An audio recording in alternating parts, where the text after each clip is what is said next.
नमस्कार दोस्तों, मैं सागर श्रीदेश कॉमेट एमबीबीएस अब्रॉड से और आज की इस वीडियो में आपका स्वागत है। आज इस वीडियो में हम चर्चा करेंगे ऐसे 5 कंपेयरिंग रीजंस जिसकी वजह से आपको सोचना चाहिए, कंसीडर करना चाहिए कि अगर आपका इंडिया के गवर्नमेंट मेडिकल कॉलेजेस में सिलेक्शन नहीं हुआ तो आपको अब्रॉड के कॉलेजेस में पढ़ना चाहिए। उसके ऐसे 5 कंपेयरिंग रीजन।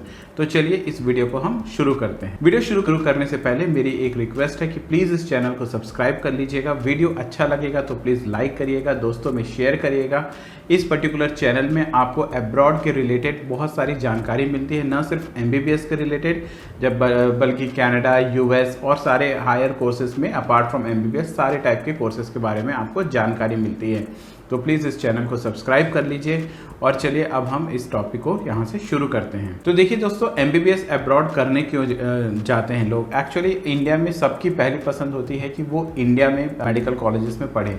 अब आपको मालूम है कि इंडिया में 2 तरीके के मेडिकल कॉलेजेस हैं, एक है प्राइवेट मेडिकल कॉलेजेस और दूसरा होता है गवर्नमेंट मेडिकल कॉलेजेस। सबका फर्स्ट चॉइस है कि गवर्नमेंट मेडिकल कॉलेज में पढ़ाई करें और प्राइवेट मेडिकल कॉलेजेस में एक सेकेंडरी चॉइस होता है। तो देखिए ये तो खैर हम भी कहते हैं कि अगर आपको गवर्नमेंट कॉलेजेस में अगर मिल गया तो फॉरेन के कॉलेजेस में जाने की कोई ज़रूरत नहीं है। हालांकि अगर आप क्वालिटी वाइज बात करें तो स्टिल ऐसे बहुत कॉलेजेस हैं, यूएस ऑस्ट्रेलिया तो छोड़ दीजिए, यूक्रेन, रशिया जैसे कंट्रीज़ में जो किसी गवर्नमेंट मेडिकल कॉलेजेस से भी बहुत अच्छी उनकी क्वालिटी है। बट स्टिल अगर हम समझ लेते हैं कॉस्ट वाइज और सब कुछ, तो गवर्नमेंट मेडिकल कॉलेज को आप अपनी फर्स्ट चॉइस बनाकर रखिए। लेकिन अगर गवर्नमेंट मेडिकल कॉलेजेस नहीं होता है तो अब आपका डिसीजन सोचेंगे कि आप प्राइवेट मेडिकल कॉलेज में जाएं या फिर प्राइवेट एमबीबीएस करने अब्रॉड जाएं। तो यहाँ पर जो आपको कुछ क्राइटेरियाज हैं जिसको आप देखना चाहिए और उस पर्टिकुलर क्राइटेरिया में सबसे पहला चीज़ जो है जो आपको सोचना चाहिए वो है रीज़न नंबर 1 कि इंफ्रास्ट्रक्चर की काफ़ी अच्छी क्वालिटी है फॉरेन में। देखिए मैं यहाँ पर कह रहा हूँ कंपेरेबल क्वालिटी। मैं क्यों कह रहा हूँ कंपेरेबल क्वालिटी? मैं ये नहीं कह रहा हूँ कि सुपीरियर क्वालिटी या इंडिया की इन्फीरियर क्वालिटी, मैं कह रहा हूँ कंपेरेबल क्वालिटी। देखिए अगर हम फॉरेन पे जाते हैं, वैसे देखिए ये सारे जो इंस्टीट्यूशंस हैं ये वर्ल्ड के टॉप इंस्टीट्यूशंस हैं मेडिकल कॉलेजेस में। अब ये जैसे हार्वर्ड हो गया, स्टैनफोर्ड हो गया, जॉन हॉपकिंस हो गए, इनको वर्ल्ड के प्रीमियर मेडिकल इंस्टीट्यूशंस माना जाता है और इनकी ये रैंकिंग्स हैं। लेकिन अब जब इंडिया की जब रैंकिंग्स की बात करेंगे तो इंडिया का जो फर्स्ट टॉप मोस्ट कॉलेज है वो है एम्स न्यू दिल्ली, जिसकी जो रैंकिंग है वो वर्ल्ड रैंकिंग में कहीं 150 से 200 के बीच में आता है। इसी प्रकार से ये दूसरे और कॉलेजेस हैं जिनकी वर्ल्ड रैंकिंग्स आपको स्क्रीन में दिख रही है। अब इसमें ये देखिएगा कि जो वर्ल्ड रैंकिंग से किसी की 500 है, किसी की 400 है, तो इस तरीके से चीज़ें की चेंज होती हैं। अब अगर 500 600 की वर्ल्ड रैंकिंग की अगर इंस्टीट्यूशन हमारे कंट्री में हम उनको एक प्रीमियर इंस्टीट्यूशन कंसीडर करते हैं, तो सिमिलरली इसी रैंक्ड की इंस्टीट्यूशंस आपको मिलती है फॉरेन में भी।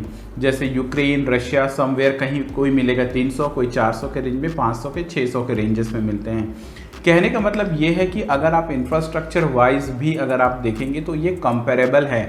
अगर आप इस चीज़ को मानने को इनकार करते हैं कि इंडिया से बेहतर नहीं होगा तो ठीक है, बट एटलीस्ट आप ये भी मानें कि इंडिया से कम नहीं है यहाँ की इंफ्रास्ट्रक्चर और बहुत केसेस में अच्छा भी है।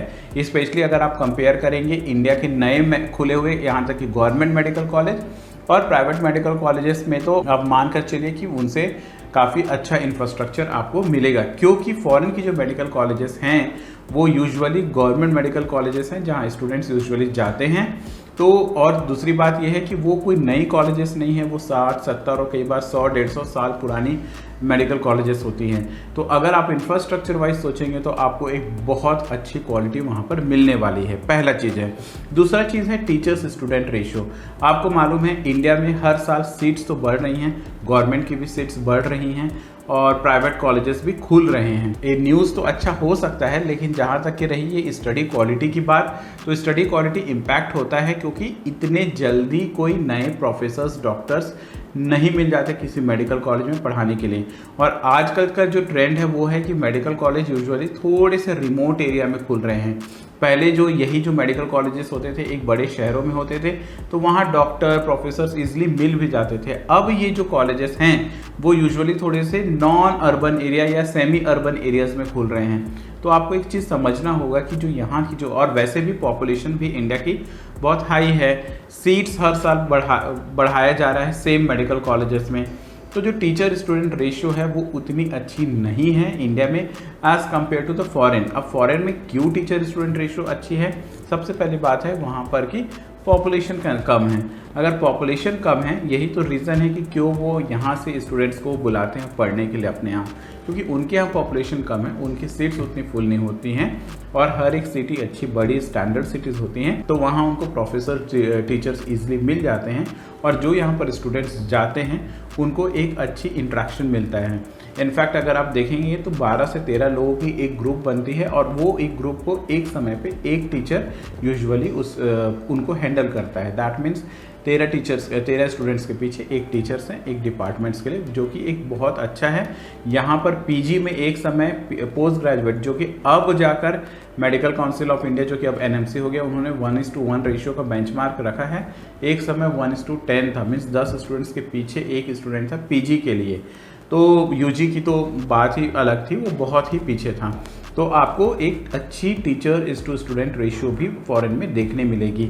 ये सब इसलिए इम्पॉर्टेंट है क्योंकि अब आपको इस पर्टिकुलर पैरामीटर्स के कारण आपको जो टीचिंग है, टीचिंग अटेंशन है, वो बहुत अच्छी मिल सकती है वहाँ पर। लास्ट होता है कोई भी, अगर आप जैसे कि QS वर्ल्ड रैंकिंग्स में जाइए, जो टॉप वर्ल्ड रैंकिंग चाहे आप मेडिकल या नॉन मेडिकल कॉलेजेस में देखेंगे, तो सबसे इम्पॉर्टेंट पैरामीटर अगर किसी इंस्टीट्यूशन की क्वालिटी को अगर जज करना होता है तो वो होता है रिसर्च फैसिलिटी। उस यूनिवर्सिटी में रिसर्च कितनी अच्छी हो रही है, वहाँ से नए आइडियाज़, नए फाइंडिंग्स कौन से यूनिवर्सिटी से हो रही होगी।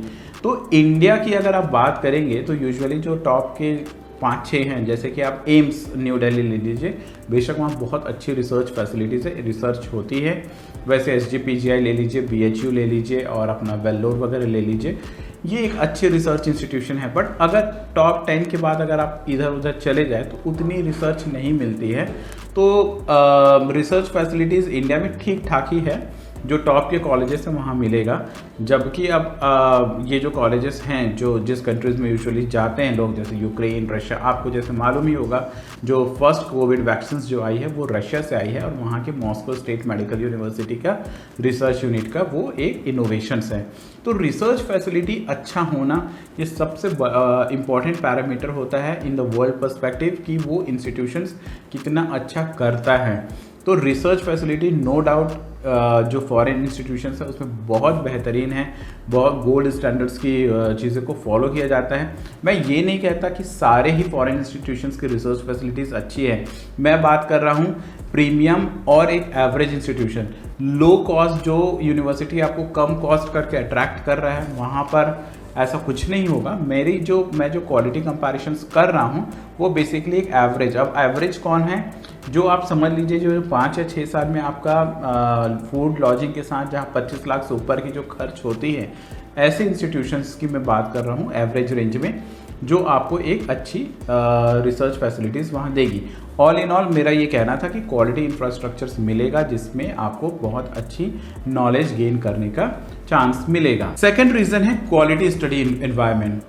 इसमें पहले मैं इंडिया की फिर एक बार बात कर लूँ। इंडिया की कोई भी मेडिकल कॉलेजेस, मैं बात कर रहा हूँ गवर्नमेंट मेडिकल कॉलेजेस से पास होकर एक जो डॉक्टर बनता है वो अच्छा ही होता है मोस्ट ऑफ द टाइम।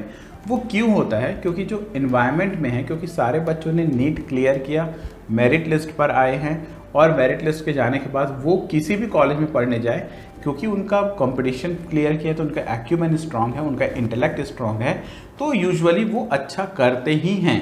अगर टीचर्स अच्छा ना भी हो, इंफ्रास्ट्रक्चर अच्छा ना भी हो, तो वो खुद से सेल्फ स्टडी इतना अच्छा करेंगे कि यूजुअली क्योंकि वो ऑलरेडी इंटेलिजेंट हैं तो वो अच्छा चीज़ ये अच्छा करते हैं। तो इंडिया में गवर्नमेंट में तो एटलीस्ट आपको स्टडी एनवायरनमेंट अच्छी मिलेगी।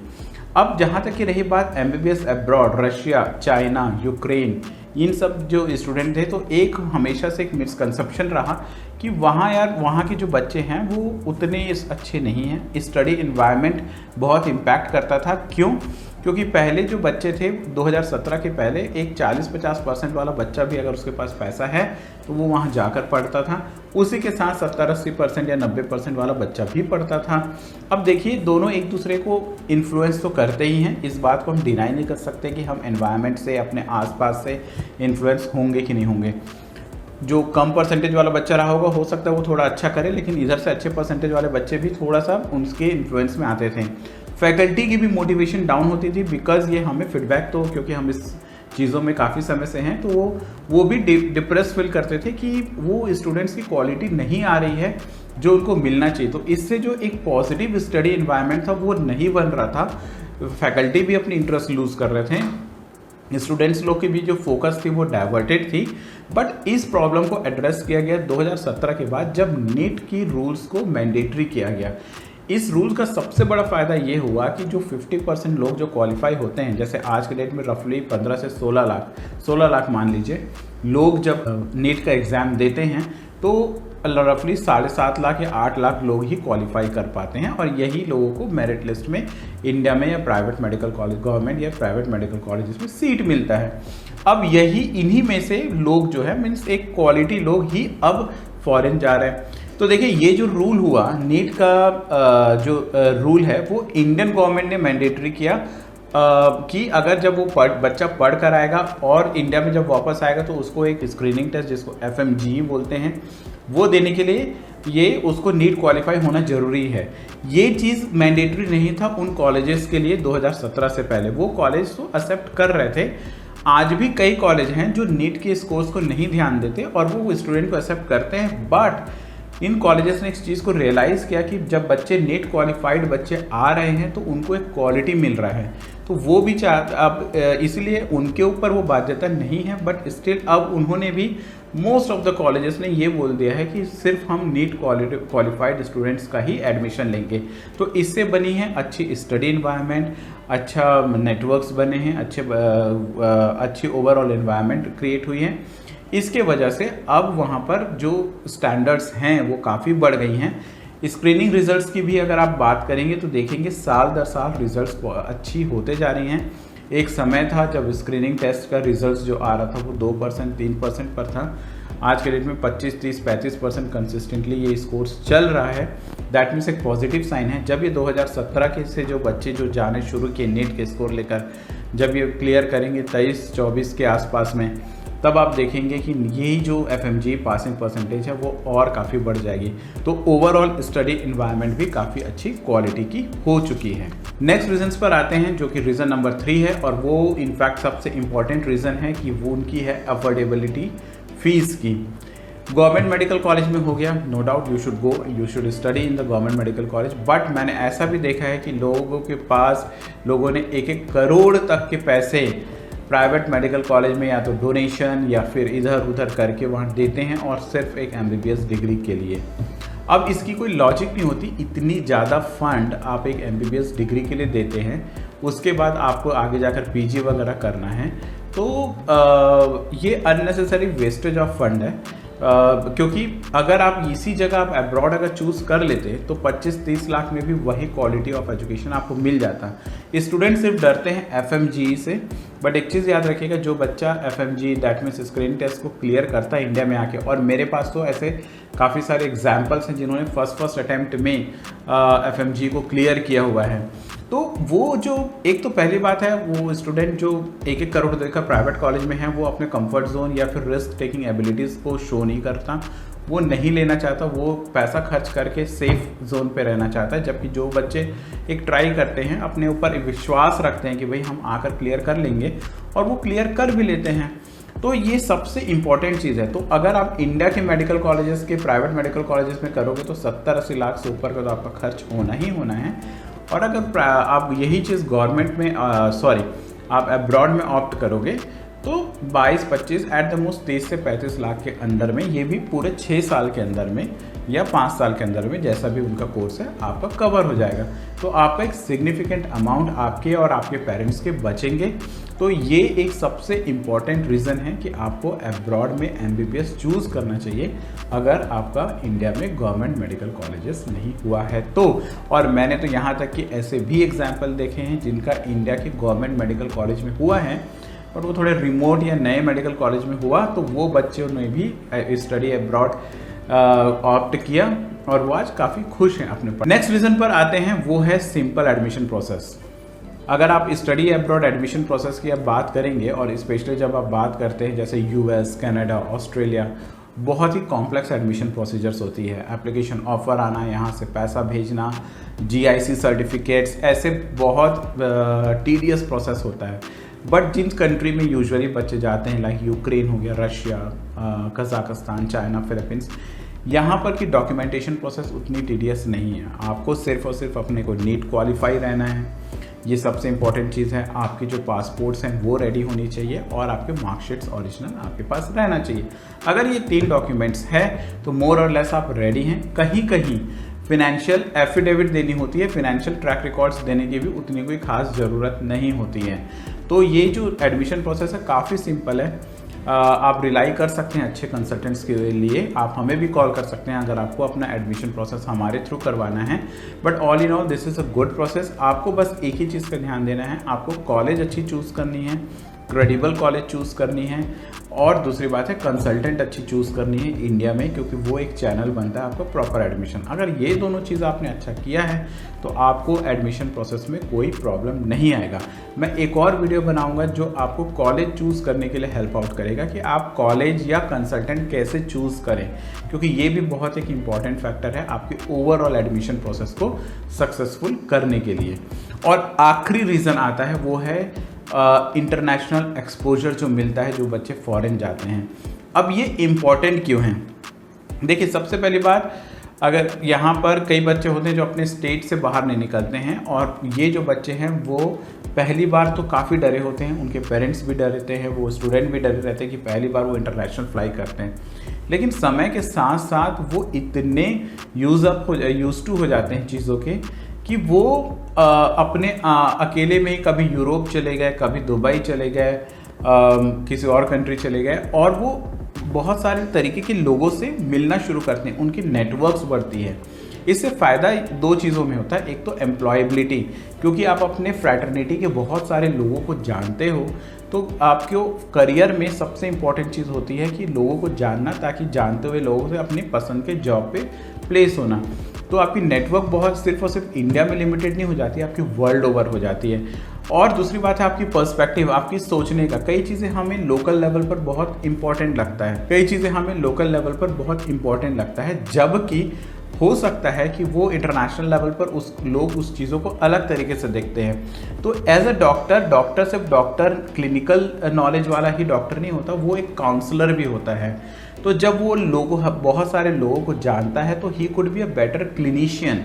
तो ये ओवरऑल उनकी जो एंटायर करियर को सक्सेसफुल बनाने में बहुत हेल्प आउट करता है। इसलिए, और ये in fact one of the most important reason है कि जो फॉरेन के जो बच्चे जो रहते हैं वो आगे जाकर भी अपना करियर यूजुअली फॉरेन में या फिर हायर स्टडीज़ फॉरेन में चूज़ करते हैं। और उनकी जो थॉट प्रोसेस है, मेरा ये कहने का मतलब नहीं है कि इंडिया में नहीं होते, बट आपको ये भी मालूम होगा कि इंडिया के जो टॉप कॉलेज, जो टॉप डॉक्टर्स हैं, जो अच्छे मेडिकल कॉलेज हैं, वो भी फाइनली फॉरेन ही निकलते हैं, US, कनाडा वगैरह जैसे कंट्रीज़ में जाते हैं, और ये पहले से रहते हैं। तो एक जो इनकी जो नेटवर्क्स होती है, इनकी जो थॉट प्रोसेस होती है, इनकी जो अप्रोच होती है toward the life, towards the clinics and towards the patient, वो कहीं ना कहीं उनको फिनोमिनल सक्सेस देती है in their career, in their future. तो आपको सीरियसली कंसीडर करना चाहिए अब्रॉड में MBBS करने के लिए। और आपको क्या लगता है इस पर्टिकुलर टॉपिक पर, प्लीज़ आप अपने जो व्यूज़ हैं वो कमेंट सेक्शन में बिल्कुल दीजिए, और इस चैनल को प्लीज़ सब्सक्राइब करिए। ना ही सिर्फ MBBS बल्कि और भी वेराइटी ऑफ कोर्सेज़ के बारे में मैं डिफरेंट वीडियोस लाता रहूँगा आपके लिए, तो आपकी सपोर्ट्स की ज़रूरत है। इस वीडियो में आज इतना ही। मैं